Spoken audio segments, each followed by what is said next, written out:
Robot Shankar காலமாக இருக்கிறார் என்ற வருத்தமான செய்தி வெளியாகி இருக்கிறது. வயது 46. அவர் மேடையில் பேச்சு மூலமாக, அதாவது மேடையில் நடக்கக்கூடிய நிகழ்ச்சி, பொழுதுபோக்கு நிகழ்ச்சி மூலமாகவும், அதற்கு பிறகு பல்வேறு தொலைக்காட்சிகளில் காமெடி நிகழ்ச்சியின் மூலமாக அறிமுகமாகி தன்னை ஒரு காமெடியனாக முன்னிறுத்திக் கொண்டார். பல்வேறு நிகழ்ச்சிகள் மூலமாக அவருடைய ரசிகர்களுக்கு அவர் தனக்கான ஒரு ரசிகர் பட்டாளத்தை ஏற்படுத்திக் கொண்டார். அதற்கு பிறகு தொடர்ந்து தொலைக்காட்சிகளில் ஒளிபரப்பாகி வந்த காமெடி நிகழ்ச்சிகள் தன்னுடைய திறமை வெளிப்படுத்தி ஒரு காமெடியனாக முத்திரை பதித்துக் கொண்ட ரோபோ சங்கர் அதற்கு பிறகு பல்வேறு திரைப்படங்களில் கூட அவர் நடித்திருக்கிறார். குறிப்பாக நடிகர் தனுஷ் மற்றும் விஷால் உள்ளிட்ட பல்வேறு திரை நட்சத்திரங்களுடன் இணைந்து அவர் பல திரைப்படங்கள், தமிழ் திரைப்படங்கள் நடித்திருக்கிறார்.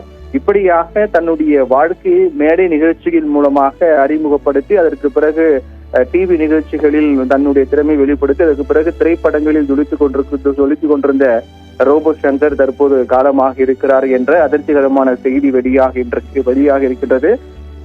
ஏற்கனவே நாம் அவருடைய உடல்நிலை கவலைக்கிடமாக இருப்பதாக மருத்துவமனை வட்டாரத்தில் தெரிவித்திருந்தோம். அவருக்கு மிக முக்கியமாக படப்பிடிப்பின் போது, கடந்த வாரம் ஒரு நிகழ்ச்சி படப்பிடிப்பின் போது அவர் அந்த படப்பிடிப்பில் கலந்து கொண்டிருந்தார். அப்போது திடீரென்று அவருக்கு வாந்தி ஏற்பட்டு உடனடியாக மயக்கம் அடைந்திருக்கிறார். மயக்கம் அடைந்த உடனடியாக அங்கு படப்பிடிப்பு தளத்தில் இருந்த மற்ற பணியாளர்கள், மற்ற ஊழியர்கள் அவருடைய மயக்க நிலையை தெளிவுபடுத்த முயற்சி செய்திருக்கிறார்கள். ஆனால் அவர் மயக்க நிலை தெரியாத காரணத்தால் உடனடியாக அவரை அருகில் இருக்கக்கூடிய மருத்துவமனையில் அனுமதித்தார்கள்.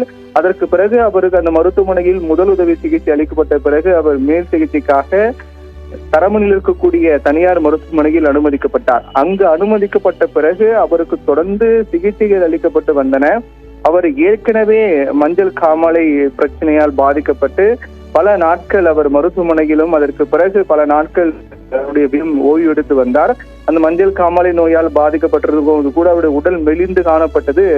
சமூக வலைதளங்களில் அவருடைய புகைப்படங்கள் வெளியாகி அவருடைய ரசிகர்கள் மத்தியில் மிகப்பெரிய ஒரு அதிர்ச்சி சோகத்தை ஏற்படுத்தியது. என்ன ஆனது ரோபோ சங்கருக்கு, ஏன் இப்படி மெலிந்து விட்டார், அவருக்கு உடல்நிலை என்ன ஆனது என்றெல்லாம் பல்வேறு வதந்திகள் எல்லாம் வெளியாகின.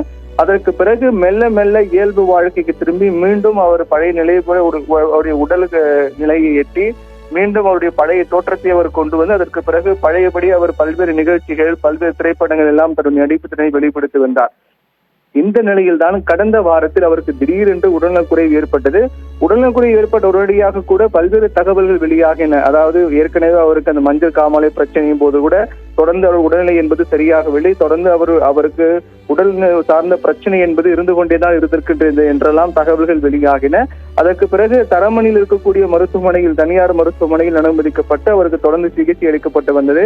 இந்நிலையில் தான் முதற்கட்டமாக அவருக்கு உடல் நலம் சார்ந்த பல பிரச்சனை இருப்பதாகவும் அதனால் அவருக்கு மயக்கம் அடைந்திருக்கிறார் என்றெல்லாம் அதற்கு சிகிச்சை அளிக்கப்பட்டு வருவதாக தெரிவிக்கப்பட்டது. அதற்கு பிறகுதான் அவருக்கு அளிக்கப்பட்ட சிகிச்சை என்பது போதிய அளவில் கை கொடுக்கவில்லை. அவர் உடல்நிலை தொடர்ந்து கவலைக்கிடமான நிலையை நோக்கி சென்று கொண்டிருந்தன. அப்போதுதான் அவர் தீவிர சிகிச்சை பிரிவில் அனுமதிக்கப்பட்டார். அதே மருத்துவமனையில் தீவிர சிகிச்சை பிரிவில் அனுமதிக்கப்பட்டார். தீவிர சிகிச்சை பிரிவில் அனுமதிக்கப்பட்டு அவருக்கு தொடர்ந்து மருத்துவர்கள் சிகிச்சை அளித்து வந்த நிலையிலும் கூட தொடர்ந்து அவர் உடல்நலம் சார்ந்த பல்வேறு செய்திகள் எல்லாம் வெளியாகின. அவர் உடல்நிலை கவலைக்கிடமாக இருப்பதாக கூட பல்வேறு செய்திகள் வெளியாகின. இந்த அடிப்படையில் தான் தொடர்ந்து சிகிச்சை பெற்று வந்த ரோபோ சங்கர் சிகிச்சை பலனின்றி உயிரிழந்து விட்டதாக மருத்துவமனை தரப்பில் இருந்து செய்திகள் வெளியாகி இருக்கின்றது. அவருக்கு கல்லீரல் மற்றும் சிறுநீரகம் செயலிழப்பு என்பது ஏற்பட்டிருக்கிறது. தொடர்ந்து அவருக்கு அந்த செயலிழப்பு ஏற்படுவதற்கு முன்பாக தொடர்ந்து அவருக்கு சிகிச்சை அளிக்கப்பட்டு வந்த நிலையிலும் கூட அதை மருத்துவர்களால் சரி செய்ய முடியவில்லை. அவருடைய உடல்